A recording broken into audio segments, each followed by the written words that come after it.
Hey Wobble Gang, I do hope you are doing great. My name is Ollie. Hit that subscribe button if you love a good Reddit story. Alright, let's get into our first story of the day. Our first story of the day comes from Substantial by 4881 in the Am I the Arsehole subreddit. And it says, Am I the a-hole for telling my sister we were strangers after she eloped and broke all contact with us years ago? Apologies in advance if this post seems disorganized. My head is still reeling from all this. 9 years ago, I was 18 then, my oldest sister eloped with her then boyfriend. Our parents, we're an immigrant family, were vehemently opposed to her relationship.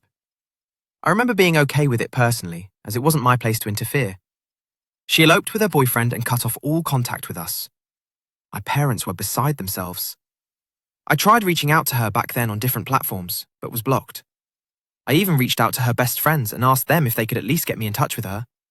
They said they didn't know where she lived now, but she'd told them she was happy. She had also left her workplace. Eventually, we all, me and my parents, came to an unspoken agreement to pretend she was never here, and I blocked her everywhere too. I remember being extra particular to call regularly when I was in college because I was worried about their state of mind. We're now at a place where I can't remember the last time she crossed our minds. Yesterday, my sister knocked on my apartment door. She cried and hugged me when she saw me, and I hugged her back initially too, as I wasn't really thinking at the time. She was just going on about how much I had changed and how much she'd missed me all these years. Eventually, I kind of remembered everything and asked her why she was here and who had given her my address. She said she had sworn to them that she wouldn't tell. I asked her why she didn't call first, since whoever gave her my address probably gave her my number too. She said she just wanted to see me in person. I told her we'd gotten over her, so why was she here? She said her issue had only been with our parents, not me. I told her about how I'd been blocked too by her when she left. She told me she was sorry she'd hurt me, but she had wanted a fresh start. She told me I was an uncle to a nephew and a niece. They weren't there at the time, they were at their father's as they recently divorced. She acted surprised that I wouldn't know, saying she'd told someone to inform our parents about them. Maybe it was hearing about the divorce that frustrated me more, because if we were going to have gone through all this pain, at least she could have found lasting happiness. I just told her she was a stranger to me now. She said we could have lunch together, as she wanted to know all about what I've been up to. I told her it was best if we continued to have no contact. She didn't act like an older sister when I needed her to, and that we were no longer family. We'd mourned her already, and we were now strangers. She was tearful. She gave me her address and phone number and left. Last night, I spoke to my girlfriend about what had happened. She said she was still my sister and that I shouldn't have just turned her away. I told her she didn't know what we'd gone through in the days after she had eloped, but I still wanted to know. Am I the a-hole? Man, what a whirlwind! Let me tell you, I can't even believe this right now. Your sister elopes, disappears for nearly a decade, and then just rocks up at your door expecting hugs and happy reunions. I swear, I've read a lot of crazy stories, but this one, it just leaves me baffled. Listen, I get it. Family, right? They can be a real trip sometimes. You're supposed to stick together through thick and thin, but your sister ghosted everyone. You reached out, you tried your best back then, but getting blocked? It's like a massive slap in the face. And you know what makes it worse?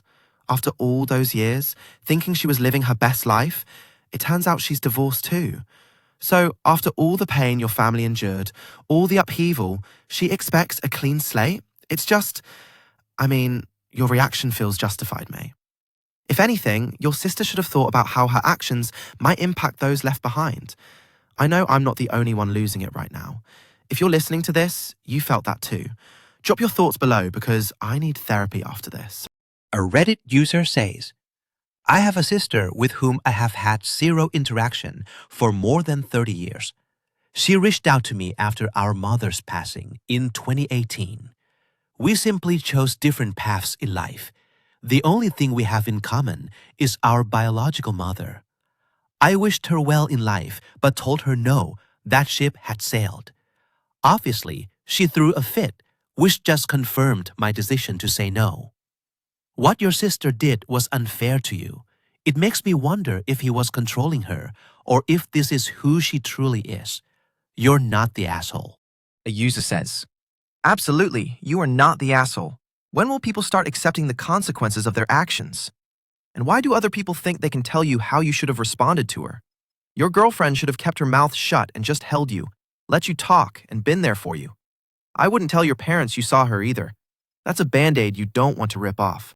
OPO responds, I won't be telling my parents. If she reached out to me, she can reach out to them the same way. Though she told me she won't be doing it, she'd only reached out to me. A Reddit user says, not the asshole, but that's a tough situation to be in. Just out of curiosity, why didn't the family accept her then boyfriend? Was it cultural, religious, or due to age? OP responds, they just didn't think he would make a good partner, I think. She'd be vouching for him, and they, particularly my mom, would be telling her that, essentially, he's only interested in intimate relations, to put it crudely.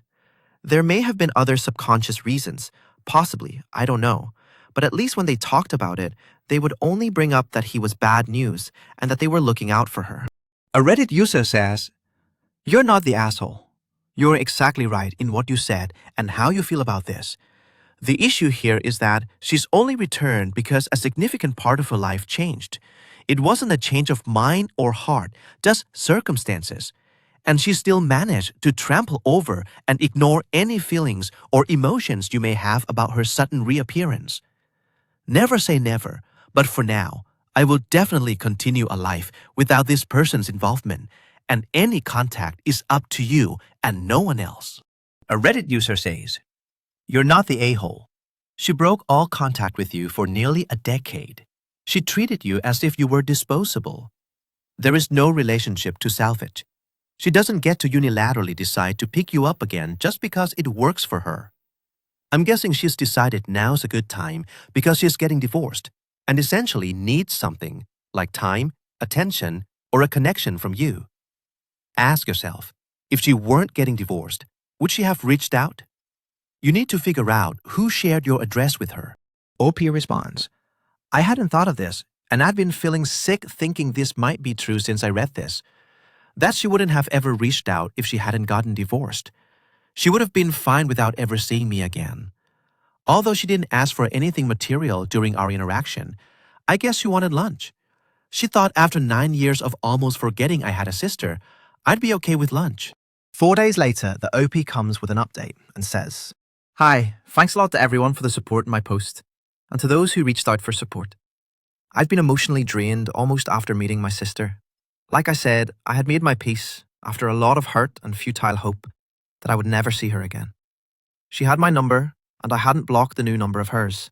I'd thought about it and received advice too, but I just didn't. It slipped from my mind. She asked me on Tuesday how I was doing and asked if we could meet on Wednesday. She really wanted me to meet her kids. I was really conflicted. I didn't want to oblige her, but I decided to say yes to at least meet them. I went to her apartment yesterday and met my niece and nephew. My niece had recently turned 9 and my nephew is 6. They're great kids and I really enjoyed seeing them. I remember feeling a certain way when my sister was introducing me, and she told him that the way he's my niece's younger brother, similarly, I'm her younger brother. We talked a bit and started talking about stories from us growing up. I hadn't and still haven't said everything's okay between us, but our stories and conversation went smoothly. I learned that after she eloped and got married, she had moved in with her husband into his place in a town a few hours away from us. Around 2019, they had moved to the city we were currently in. According to her, she didn't know all this time that I later moved here for work after college too. I told her about what I'd been up to all these years, my college, my job, my girlfriend, etc. After that, the kids were in their room, and my sister brought up us all doing something again over the weekend. I told her we weren't okay. She can't expect me to forget everything. She said she was sorry and that her moving out had nothing to do with me, that she missed me. I was angry at the fact that she had no idea the pain I'd gone through, both personally and then having to be the crutch for my parents' pain. I told her I didn't believe her, that she would have been perfectly fine with never seeing me again if she hadn't gotten divorced, that I could have been gone, and she probably wouldn't have broken a sweat upon learning it, since she was so blissed out from her domestic life. I know it was ugly. I've never said anything like this, but in that moment, I just wanted her to feel some kind of hurt of the kind she'd given me. She broke down and said I can hate her if I want, but to just not hate her forever. That there has to be a limit. I regretted saying what I said when I saw her crying, so I just sat next to her and asked about why they'd divorced. She told me that their life had been going all right the first few years. She said she'd even sent word through a mutual when the kids were born, which either the mutual messed up or my sister did because we never heard about it. She said when COVID happened, her marriage became a hell for her, that it had uncovered a side of her ex she never knew. He became abusive, had disdain for their son, revealed he used to record every single conversation of theirs, and had convinced her she was crazy and a bad wife and mother. She stuck with him because of the kids until she had enough, and a very good neighbour of theirs, whom she had become friends with, gave her a lot of support and even helped line her up with a job. During all this, she even blamed our parents for her sticking with the marriage for so long and for not reaching out. I told her they had literally pleaded with her not to do this. I was there. I was 18, not 8. She said they told her she was dead to them if she ran off with him, and so she blamed them for her not being able to leave him. I told her that was insane logic, and she just didn't want to talk about them, and asked me not to tell them about her. I said, yeah, her relationship with them is her own. I also asked her who had given her my address. She begged me not to ask her that they hadn't given it easily. She'd had to swear secrecy, and cry and convince them that I'd want to see my older sister, so I dropped it. We had tea and snacks. After that, she asked me again if I wanted to do anything this weekend, since she has the kids, or we could do something the weekend after, just the two of us. I said, I don't know. She was okay with that answer. She was tearful again when I was leaving. We hugged, and I hugged the kids goodbye too. My mind has been a mess since then. I lashed out and everything, but also regret what I said. Then I also tried to remember how I had felt back then, and then get angry again. It feels so weird knowing that she's now 20 minutes away from me, and we can visit whenever. I told my girlfriend about all this. She said she supports me no matter what, but, in her opinion, to consider the weekend plan with a cool mind. This got long, I apologise, but I've been trying to collect my own thoughts on this, and writing this just seemed to help. Thanks for the help.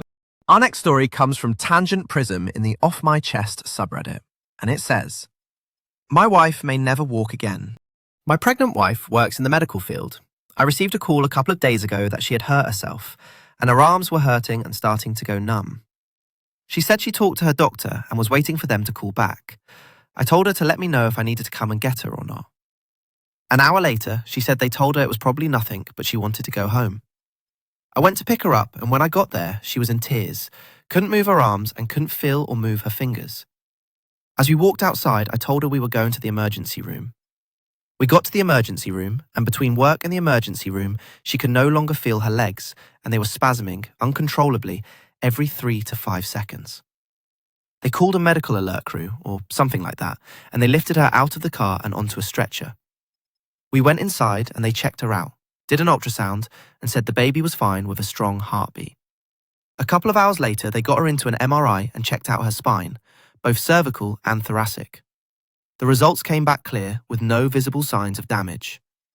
We have been here for 36 hours and they are clueless, as the neurologist's exact word as to what is going on. She can't feel or move anything below her chest. She can move her arms up to her wrists, but she can't move her fingers. No twitch, no squeeze, or anything else. The doctor is saying she doesn't think it will be lasting, but she can't guarantee anything. At this time, I'm terrified and beyond scared that she may not walk again or have any use of her extremities. I'm trying to stay calm and strong for her, but when she sleeps, I find myself more often than not in tears. I walked downstairs, broke down talking to a stranger, and he stopped me and gave me a hug, and I couldn't help but cling to him, probably longer than he would have liked. If you're a praying person, please send one our way. Updates. We discussed Guillain-Barré syndrome with the neurologist, and the doctor and both agreed to rule it out. Their reasoning was that this was rapidly onset, not gradual. It also started in her hands and arms and later moved to her legs and feet. Guillain-Barré syndrome generally starts over time and in the feet first and then works upwards. I asked about transverse myelitis and they ruled it out also, but I don't remember the reasoning. They are performing a lumbar MRI currently. The neurologist wanted to get a complete picture of everything to help rule things out. He also ordered a lumbar puncture to rule out things like meningitis. Apologies for the short update. I only had a few minutes to write this out. I'll update again as I get more information. I can't even believe this right now. It's like living in the most bizarre and terrifying medical mystery. Imagine watching someone you love, someone who's pregnant no less, go from being perfectly fine to suddenly losing feeling in half their body. And all the while, the doctors are practically shrugging their shoulders with the classic, "Well, we don't know." Absolutely unreal. And the worst part is, the relief of hearing that the baby is fine, strong heartbeat and all, doesn't even scratch the surface of the real fear here. The fear that she may never walk again, that she'll lose the use of her arms. It's just overwhelming. I'm sorry, but isn't technology supposed to help us in times like these? Serious question, because this is a bloody nightmare. You know what makes it worse? The fact that they're ruling out conditions like Guillain-Barré syndrome and transverse myelitis without a clear diagnosis. It's like, tell me how this makes sense. If you're hearing this, send any good thoughts, prayers, vibes, whatever you've got in the universe. It's needed here. We all felt that twist in the stomach reading this, right? Oh, and another thing. Shout out to that stranger who gave our man a hug. Sometimes humanity does shine through, and we cling to those moments. If OP survives this, they deserve a medal. Let's hope for answers soon. A Reddit user says, Make sure to rule out Guillain-Barré syndrome, GBS. A friend who is a fitness coach thought they had injured something while working out and slowly showed symptoms similar to your wife's. Sending prayers. Someone says, A similar thing happened to me in college. I was paralyzed from the chest down with some tingling sensations. I went to an orthopedic hospital first, as they figured it was spine-related. My biggest concern was my bladder, as I hadn't felt the sensation to urinate in days. CT and MRI scans showed nothing. The second hospital conducted more tests, and the neurologist also suspected Guillain-Barré syndrome. My reflexes were non-responsive in my legs and rectum. They tested me with sharp toothpicks and objects, stabbing the cuticle area of my toes, but I felt nothing. I never learned what caused it. I regained feeling and mobility after a week. The only thing I thought might have caused it was that I had gone kayaking a couple of weeks before, got into the water, and then became very sick. The paralysis started a couple of weeks later. I hope your wife's condition is temporary and that she fully recovers. Stay strong. Hand massages and foot massages can be very beneficial. Consider bringing Play-Doh or other gadgets to keep her hands moving. Sending positive thoughts your way.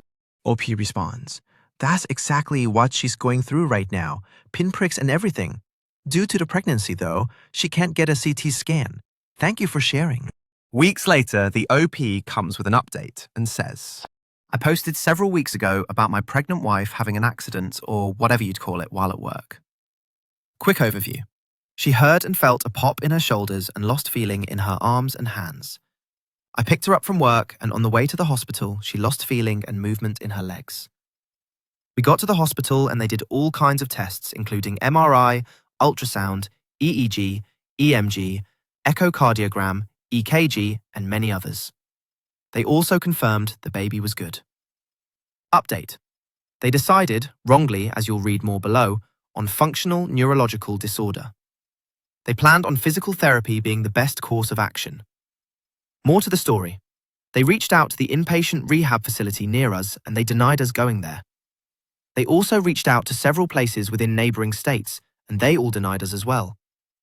Our next option would be skilled nursing, but our insurance didn't cover that and it would have cost $2,000 per week with a minimum of 3 months at a time. They also told us my insurance was not covering the hospital stay either. Talk about a kick in the nuts. Over the last 7 to 8 years, I've made friends with a couple of physical therapists here in town. I reached out to my neighbor and she works at a different type of facility, but had friends that worked there. She said she'd reach out and find out more information. I also made friends with a guy who worked at another physical therapy facility here in town. He was a groomsman in my wedding and I was one in his as well. I reached out to him to see if he knew anyone that worked at the local inpatient rehab facility. He was on vacation and his wife, a physical therapist at the hospital, was sitting next to him.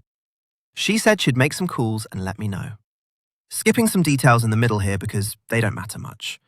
The next day, we got a call saying she was approved for the inpatient rehab facility we were denied at in the first place. My wife and I were talking and my friend's wife came up and neither one of us knew where she worked. My wife said to Google her, so I did, and come to find out she worked at the inpatient rehab facility.